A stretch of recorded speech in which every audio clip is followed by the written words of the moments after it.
Supreme court में वरे वज़ीर जे सलाहकार एजाज़ ज़खरानी जी गिरफ़्तारी खां ज़मानत वारी दरख़्वास्त ॿुधणी थी आहे। सीनियर वकील मुनीर ए मलिक, जस्टिस अतर मिनुल्लाह ऐं जस्टिस हसन नज़र रिज़वी खे सुप्रीम कोर्ट में जस्टिस मुक़ररु थियण ते मुबारकबाद पेश कई।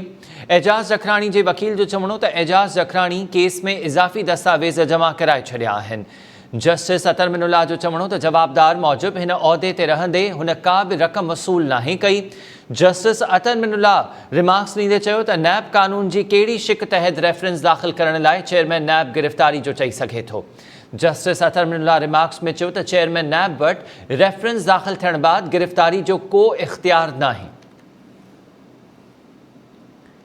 सुप्रीम कोर्ट में वॾे वज़ीर जे सलाहकार एजाज़ ज़खरानी जी गिरफ़्तारी खां अॻु ज़मानत वारी दरख़्वास्त ते ॿुधणी थी। सीनियर वकील मुनीर ए मलिक, जस्टिस अतर मिनुल्लाह ऐं जस्टिस हसन नज़र रिज़वी खे सुप्रीम कोर्ट में जज मुक़ररु थियण ते मुबारकबाद पेश कई। एजाज़ ज़खरानी जे वकील जो चवणो त एजाज़ ज़खरानी केस में इज़ाफ़ी दस्तावेज़ जमा कराए छॾिया आहिनि। जस्टिस अतर मिनुल्लाह रिमार्क्स ॾींदे चयो त जवाबदार मूजिबि हुन उहिदे ते रहंदे का बि रक़म वसूल नाहे कई। नैब कानून जी कहिड़ी शिक तहत रेफरेंस दाख़िल करण लाइ चेयरमैन नैब गिरफ़्तारी जो चई सघे थो। चेयरमैन नैब वटि रेफरेंस दाख़िल थियण बाद गिरफ़्तारी जो को इख़्तियार नाहे।